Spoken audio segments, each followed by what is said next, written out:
Olá, sejam todos bem-vindos a mais uma entrevista exclusiva aqui pelo Fator Político BR, que vai falar especialmente hoje sobre agronegócio. Conosco, o deputado federal Sérgio Souza, do MDB do Paraná, ele que inclusive integra e até o ano passado estava na presidência da maior frente parlamentar do Congresso Nacional, a Frente Parlamentar da Agropecuária. Seja bem-vindo, obrigada pela sua participação, deputado Sérgio. Olá, Berenice, que prazer estar aqui novamente com vocês. E eu sei que vocês sempre trazem a notícia em tempo real, levando aos nossos telespectadores, especialmente ao produtor rural, dados importantíssimos para sedimentar cada vez mais esse agro maravilhoso que é do Brasil. É isso aí. E a gente já começa essa entrevista falando de um assunto quente, que é a CPI do MST, né, que tem o objetivo de investigar e descobrir os possíveis financiadores desse movimento, que aumentou aí o número de invasões, principalmente, né, desde o início do ano, de janeiro até agora. Isso tem trazido uma certa ansiedade por parte até mesmo dos proprietários, né, do agronegócio, que estão tendo suas propriedades invadidas. Mas me parece, deputado Sérgio, que a partir do momento que esta CPI começou a trabalhar, as invasões que até então a gente estava tendo casos aí praticamente todas as semanas, agora com essas investigações, as invasões diminuíram, não é isso? Berenice, a gente tem que olhar que o Brasil é um Estado de direito e democrático. E sendo um Estado de direito, nós precisamos respeitar a nossa Constituição, precisamos respeitar as nossas leis. E as nossas leis dão garantia ou direito à propriedade e dão conta de que é crime invasão, seja ela urbana ou rural. Imagine o cidadão brasileiro que possui a sua casa, se chega alguém de fora, invade e o expulsa de dentro da sua casa. Olhando pelo lado urbano, não é diferente no rural. Você o agro, uma propriedade rural é como se fosse uma empresa, além da sua empresa, é a sua casa.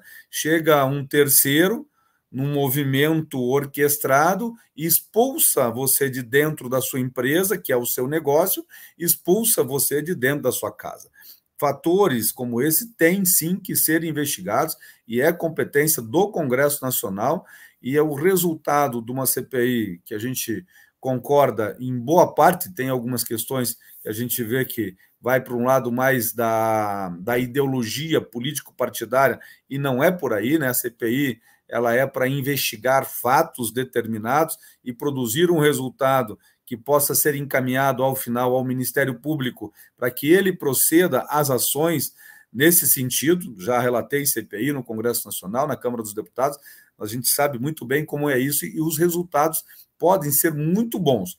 Lógico que tem um efeito imediato, que é o efeito de estancar invasões que estavam sendo muito grandes no Brasil, pelo menos em comparação a anos anteriores. Então, nós vemos a CPI como um bom meio para inibir esse tipo de invasão e é um bom meio para você se comunicar com a sociedade brasileira para mostrar que invasão ela é crime, ela é ilegal em qualquer âmbito, seja no rural ou no urbano, e de que o direito à propriedade deve ser preservado.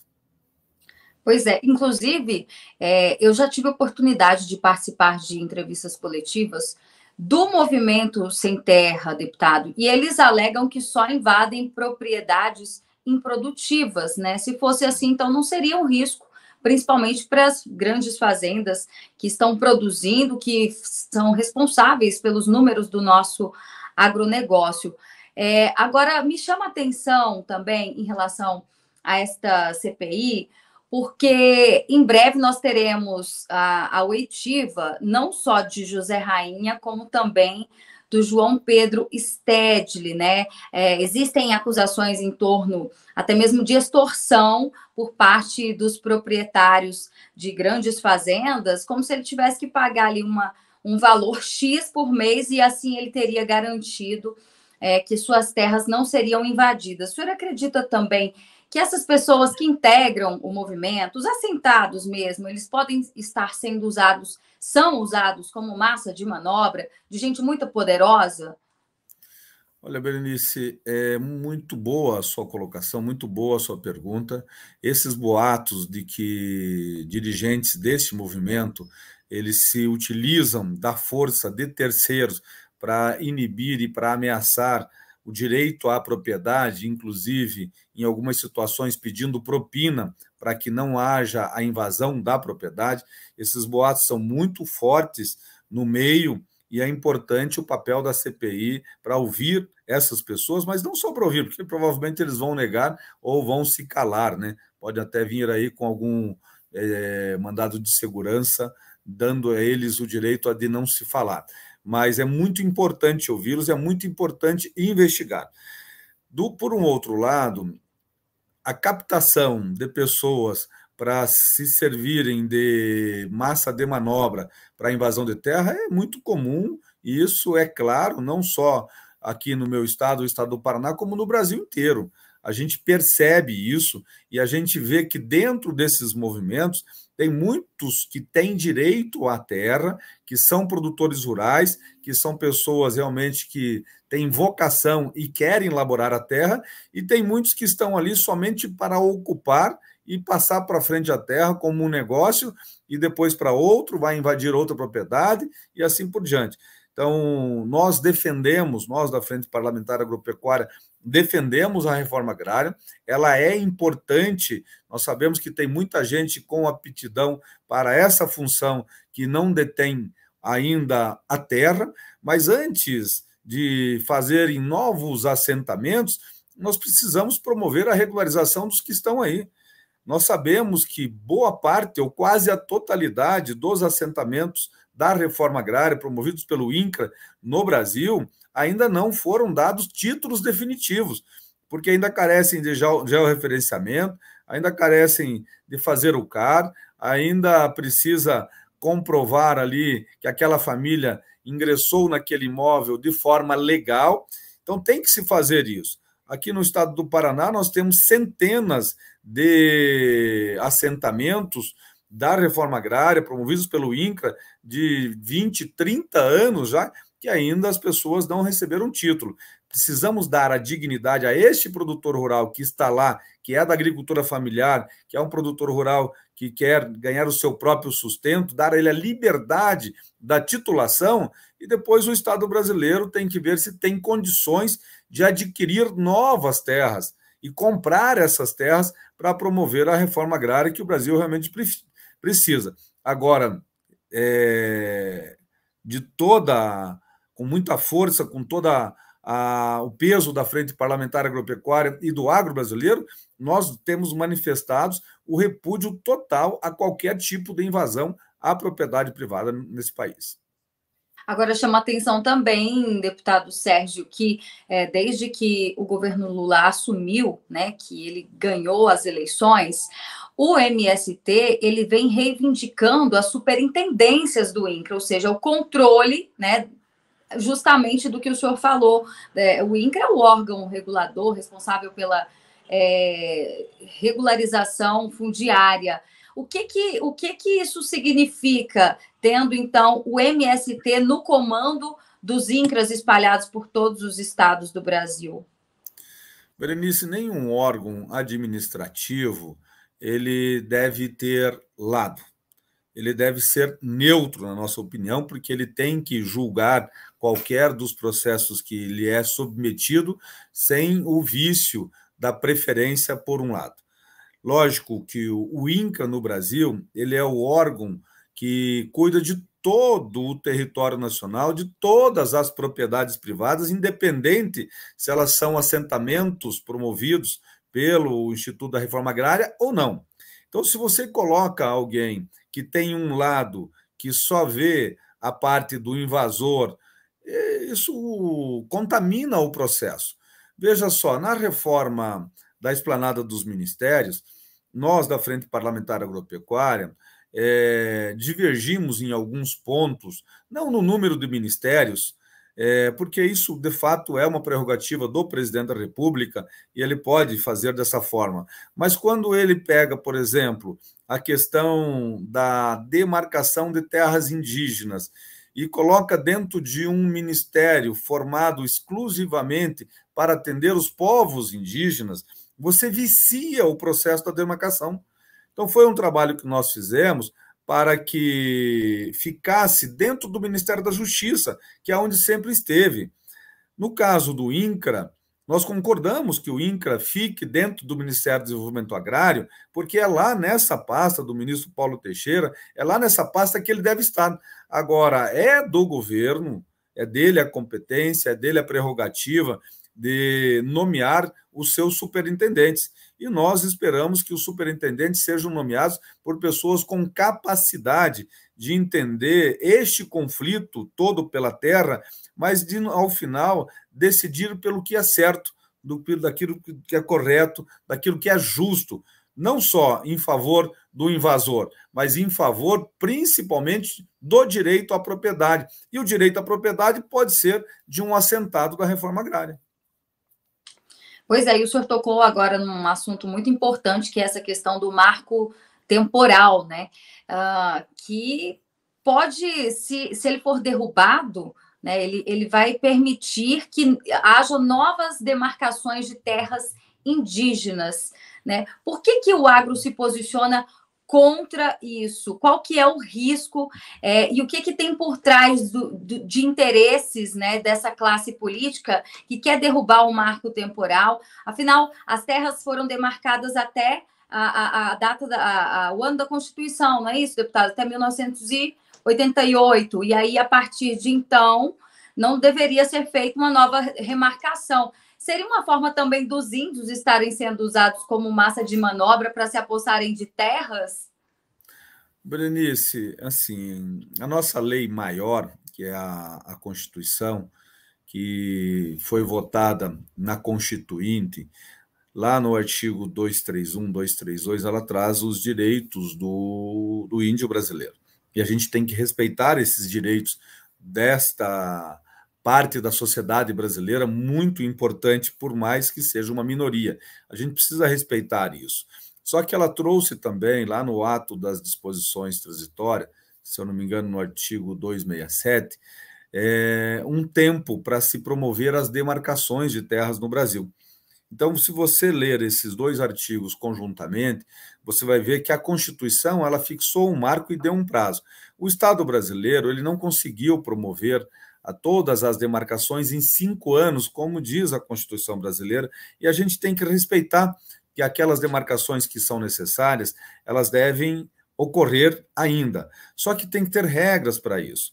A regra número 1 é que terras que são ocupadas por índios, quando da promulgação da Constituição, elas são de índios, e elas devem ser demarcadas para índios.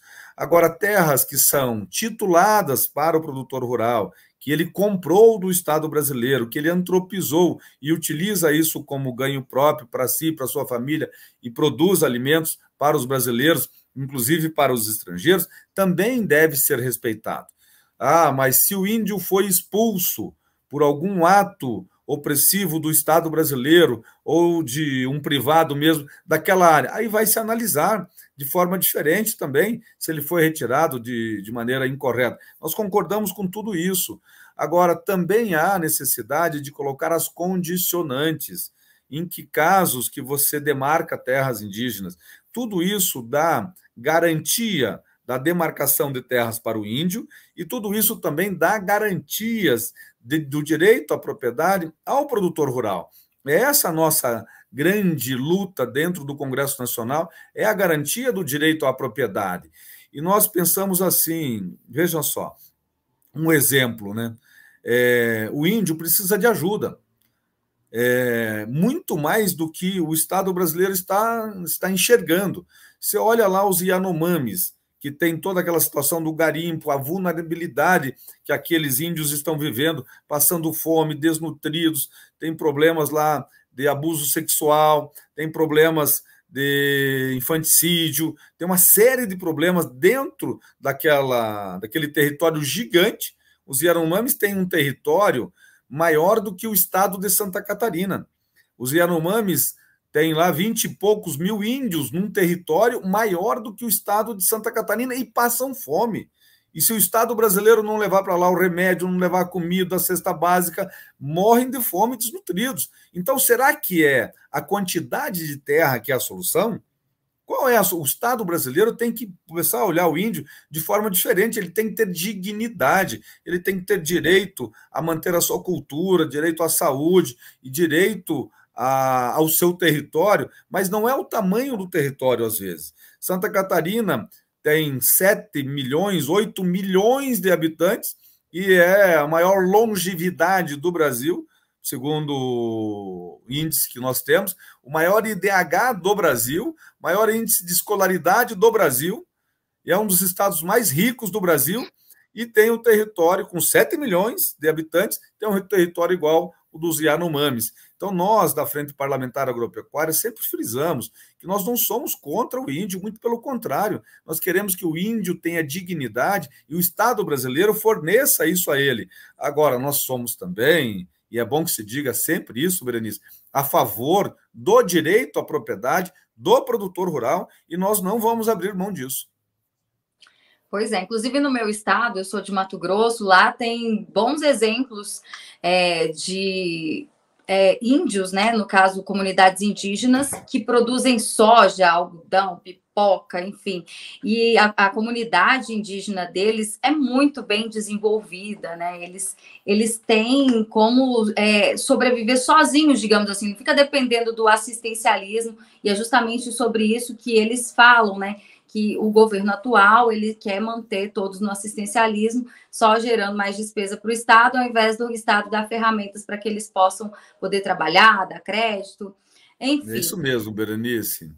Veja só, né? Nós temos aqui no Paraná várias comunidades indígenas em terras muito férteis, de altíssima produtividade, e o índio não pode utilizar essas terras como poderia um produtor rural normal, né? É uma pena, porque perde a família das comunidades indígenas, perde as comunidades indígenas e perde também o Estado brasileiro, né? Mas o tempo nos dará razão. E a desculpa para quem fala desse marco temporal, principalmente já conversei também com lideranças indígenas que defendem, né, continuar fazendo demarcações de terras, mesmo nós estamos já em 2023, eles falam que é para garantir que a área está preservada. E me chamou a atenção que eu acabei de ver um vídeo aqui da Frente Parlamentar da Agropecuária que traz dados muito importantes que não são divulgados, né? O Brasil é o terceiro maior exportador de alimentos do mundo e, ao mesmo tempo, mantém 66% de vegetação nativa protegida, né? Sendo que mais de 25% está em propriedades rurais privadas. Ninguém fala sobre o Plano Nacional, por exemplo, de baixa emissão de carbono de agricultura, né? Sobre a produção sustentável. A imagem que se passa lá fora é de que o Brasil desmata, que o Brasil queima e que atribui tudo isso à culpa no agronegócio. Isso é ruim, né? Até mesmo o próprio presidente Lula já fez declarações infelizes contra o agronegócio. Berenice, nos últimos anos, os integrantes da nossa bancada, que defende o agro, que defende a produção de alimentos, que defende a segurança alimentar, nós temos participado mais de eventos globais, como as COPs, as conferências do clima, eventos onde o Estado brasileiro é convidado para participar, para abrir novos mercados, para que a gente possa difundir um pouco disso, né? Porque o mundo ele olha o Brasil como se ele fosse todo uma Amazônia, e já não é verdade. A Amazônia ela é uma parte do território brasileiro e a nossa agropecuária brasileira, na grande parte, está fora da Amazônia. E o mundo não vê como é que é, de fato, o nosso agro. O nosso agro ele é o mais sustentável, é o mais socioambientalmente correto do mundo, porque nós plantamos em plantio direto, na palha, preservando e fixando o carbono. nós estamos transformando esses dados que você nos coloca aqui, áreas de pastagem, áreas degradadas, em áreas que fixam carbono e que aumentam a produtividade, levando divisas para aquela região, mas levantando a balança comercial do Brasil. Nós temos um Código Florestal que obriga o produtor rural ter de 20% a 80% do seu patrimônio, da sua propriedade, do seu território preservado em favor da humanidade. Qual país do mundo faz isso? Ninguém faz isso. Nós somos um país que utiliza fortemente os bioinsumos. Olha o exemplo da Embrapa, quando colocou a fixação de carbono, de nitrogênio na soja, de não precisar. Da onde é que vem o nitrogênio? O nitrogenado vem do petróleo. A Embrapa fez um trabalho fantástico, é nosso isso. A transformação e o poder de produção no Cerrado é algo único do Brasil. Então, o Brasil vai lá fora, não é o Brasil, são alguns brasileiros que vão lá por uma situação toda particular, talvez ideológica, e falam mal do nosso país, porque de lá vem talvez o financiamento para se manter na política aqui. Eles são financiados por organismos que o mantêm para falar mal do seu próprio país. Eu quero crer que nós vamos, com o tempo, conseguir mostrar ao mundo que o Brasil é a maravilha do agro. O Brasil é o grande país que vai garantir a segurança alimentar do planeta e vai garantir também o meio ambiente adequado para que as pessoas vivam nesse planeta. Lógico, não sozinho, mas o Brasil faz a sua parte maravilhosamente bem. O senhor falou sobre as ONGs, né? A CPI das ONGs está aí para investigar justamente esses interesses obscuros, né? Acredito que é uma concorrência essa questão da imagem, seja a concorrência também querendo derrubar aí a imagem do Brasil, né, deputado? Você sabe, Berenice, só lhe interrompendo de forma bem rápida, eu sempre chamo a atenção das pessoas, assim, vocês querem comparar o Brasil a qualquer outro país da Europa? Vão lá no Google Earth, digita lá Alemanha, né? Alemanha, vai lá e entra dentro da Alemanha e começa a olhar os rios da Alemanha, veja quais são as matas ciliares e comece a olhar se nas propriedades rurais tem reserva legal, ou vai em qualquer outro país da Europa, vai na França, que o presidente critica muito o Brasil, vai lá olhar como é que é a França, e é facinho. Hoje você vai lá no aplicativo no seu celular, baixa o Google Earth, você vai e viaja o mundo todo e você vai ver rapidamente o que é que está acontecendo aqui no Brasil e em comparação o que esses outros países estão fazendo. O Brasil ele é muito bem preservado e nós precisamos vender isso lá fora. É isso aí. Bom, vamos falar agora de um outro assunto, reforma tributária. Deputado, o senhor já usou, inclusive, suas redes sociais, já deu várias entrevistas comentando, né, sobre os efeitos que isso pode trazer para o nosso agronegócio. Poderia comentar um pouco mais sobre esse assunto? Porque a reforma já passou, pelo menos na Câmara, né? Vamos esperar o que vem do Senado. Posso sim. Vamos começar aqui por um grande legado do Brasil, que é essa balança comercial que gera um número diferenciado em relação aos outros setores. Quando nós vendemos, há uma legislação nacional de que não vendemos com impostos embarcados. Só que os impostos, eles são durante toda a cadeia, e chega lá no final, as grandes empresas, ou até mesmo as pequenas que fazem exportação, não conseguem se creditar. E tem volumes gigantes de crédito que as empresas não conseguem. Como elas não conseguem se creditar, elas também não desoneram para o produtor rural na cadeia como um todo. Então, agora vem a reforma tributária e colocamos, de uma forma simplificada, a desoneração de todas as exportações. Isso vai dar mais competitividade ao Brasil em relação aos nossos concorrentes externos e vai dar maior garantia ao nosso produtor rural de valores agregados naquilo que ele produz. Primeiro ponto. Segundo, a cesta básica. A cesta básica, cada estado tem uma regra e, às vezes, tem produtos que não deveriam ser desonerados e tem produtos que deveriam ser desonerados e não são. E nós entendemos da necessidade e conseguimos convencer o relator, o deputado Agnaldo Ribeiro, deste assunto de que a cesta básica ele não pode, em forma alguma, ser onerado. Então, já temos as exportações desoneradas e temos a cesta básica desonerada. Então, quer dizer que nós teremos um alimento de qualidade chegando à mesa do cidadão brasileiro mais barato e teremos um potencial de concorrência melhor do Brasil lá fora pela desoneração das exportações. Aí vem o produtor Deputado, rural. O produtor permita rural. só fazer um parêntese em relação a essa questão da cesta básica, porque o texto não especifica quais serão os alimentos que vão ter alíquota zero também, né? Certo. Então, Perfeito. existem algumas críticas em relação a isso, porque não especificou quais são os alimentos que vão compor a cesta básica. Isso está bem relativo.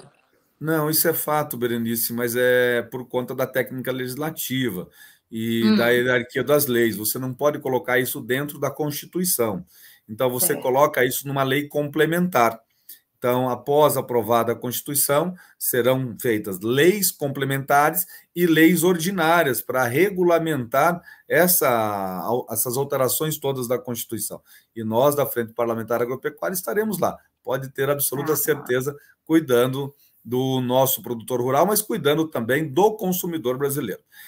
E aí tem um terceiro ponto que ficou muito bom, foi uma conquista da Frente Parlamentar Agropecuária, liderada pelo nosso amigo Pedro Lupion, por outros parlamentares, todos que articularam nessa reforma tributária este assunto, que foi colocar uma simplificação rural no sistema tributário para o pequeno e médio produtor rural, colocando um teto de isenção de 3 milhões e 600, que é uma espécie de simples rural para o produtor rural, pessoa física ou pessoa jurídica. Isso vai albergar a grande maioria dos produtores rurais do Brasil, pequenos e médios, é claro. Os grandes que detêm a maior parte da produção vão pagar os impostos, mas os pequenos, que são o maior número de produtores, serão isentados, ou isentados não, mas terão tarifas diferenciadas, tarifa zero, para dentro do seu CPF, dentro do seu CNPJ. E o agro brasileiro como um todo, também nós conseguimos colocar com uma alíquota diferenciada, que seria 40% da alíquota cheia que será cobrada. Então, ao nosso ver, eu até queria agradecer aqui de público ao relator, o deputado Agnaldo Ribeiro, ao autor dessa proposta de emenda constitucional, que nos ajudou muito na articulação também, que é o deputado Baleia Rossi, ao líder do meu partido, o deputado Isnaldo Bulhões, ao presidente da FPA, o nosso amigo Pedro Lupion, ao presidente da Frente Parlamentar do Cooperativismo, o Arnaldo Jardim, e outros tantos companheiros que nos ajudaram a construir esse texto, que pode ser melhorado no Senado Federal, pode ser aprimorado no Senado Federal e deve ser aprimorado no Senado Federal, mas ficou muito bom para o nosso setor produtivo rural, da forma como já está colocado aqui. Muito bom. Vamos falar agora de Plano Safra? A nossa entrevista já está quase caminhando para o fim e eu queria a sua análise em relação aos valores disponibilizados para esse ano, né? A cada ano aumenta pelo menos um pouquinho. Atendeu às necessidades dos produtores? Como que o senhor vê? O senhor acredita que o governo vai conseguir disponibilizar os valores que foram divulgados? Do que isso depende? Bom, vamos lá, Berenice. Esse é um assunto muito importante, né? Porque boa parte dos produtores rurais utilizam o sistema do Plano Safra para financiar a sua produção ou até mesmo os seus bens materiais. A grande diferença deste Plano Safra pelo anterior é a atual conjuntura. Hoje, há uma retração dos preços de maneira considerável, principalmente os fertilizantes. alguns insumos também, retraiu muito em relação à safra anterior. Então, quer dizer o seguinte, que com o mesmo recurso você compra muito mais. E como houve um aumento de volume dos recursos, quer dizer que esse volume de recurso vai comprar muito mais que comprou o plano safra anterior, que já era maior do que o anterior. Então, aqui eu quero deixar também os meus agradecimentos e ao ministro Fávaro, que nos atendeu, nos ouviu, conversou conosco, também ao ministro Paulo Teixeira, a ministra Simone Tebet, que conversou conosco, e todos os agentes do governo que entraram numa conversa conosco com relação ao Plano Safra. Nós estamos satisfeitos, é um bom Plano Safra. Eu sei que gostaríamos de ter juros mais baratos, mas o gatilho da Selic não permite o governo ainda um juro mais barato. Mas se cair a Selic, quem sabe a gente não consiga, no meio do caminho, ainda melhorar esse Plano Safra com taxas de juros. A única situação que nos deixou frustrados foi com relação ao seguro rural. No seguro rural, nós tínhamos uma expectativa em torno de 2 bilhões de reais para equalizar prêmios do seguro rural, e nós sabemos que estados do Sul, do Sudeste e alguns do Centro-Oeste têm problemas gravíssimos com intempéries climáticos, seja geada, seca, chuva demais, né? Seja ventos, granizos, agora ciclones extratropicais. Então, esses eventos climáticos fazem com que a atividade do produtor rural, que é a produção de alimentos, seja de altíssimo risco, e o seguro rural é algo que lhe dá uma segurança. Então, nós estamos trabalhando esse assunto, já falamos com o ministro Fávaro, já falamos com o ministro Fernando Haddad, de que precisamos melhorar o volume do prêmio para o seguro rural em pelo menos mais 1 bilhão de reais, chegando mais ou menos o que foi no Plano Safra anterior. É isso, um incentivo, né? Agora, me bateu uma curiosidade aqui, deputado. O senhor vai tirar a minha dúvida, eu acho que é a dúvida de muitas pessoas em relação ao Plano Safra. A gente lembra que quando a ex-presidente Dilma foi impeachmentada, essas pedaladas fiscais, elas estavam envolvendo o Plano Safra. O que aconteceu naquela época, de fato? Olha, até um assunto que requentado, né? Porque isso já se passou há alguns anos. Sim, inclusive. Mas eu me lembrei agora do Plano Safra. Eu falei, gente, mas o que eles deixaram de pagar? Foi isso que aconteceu, deputado? Eu entendo isso. Na verdade, inclusive o presidente Bolsonaro, durante os 4 anos, ele tinha muito medo de sancionar uma lei que tivesse impacto orçamentário sem mostrar de onde veio e tudo mais. Não é, no caso lá atrás do impeachment da presidente Lula, das pedaladas fiscais, é que naquele momento ela mostrava que tinha uma quantidade de recursos dentro do governo e trabalhava com índices que não eram verdadeiros, né? Por exemplo, não se efetivava de fato aqueles números e se gastavam como se fossem de fato efetivados, e aí infringiu a lei de responsabilidade fiscal, né? O Plano Safra foi um dos exemplos utilizados, mas não era só o Plano Safra, era muito mais longe do que isso. Agora, nós sabemos que o Plano Safra não se restringe aos recursos do Tesouro que são colocados para equalizar juros.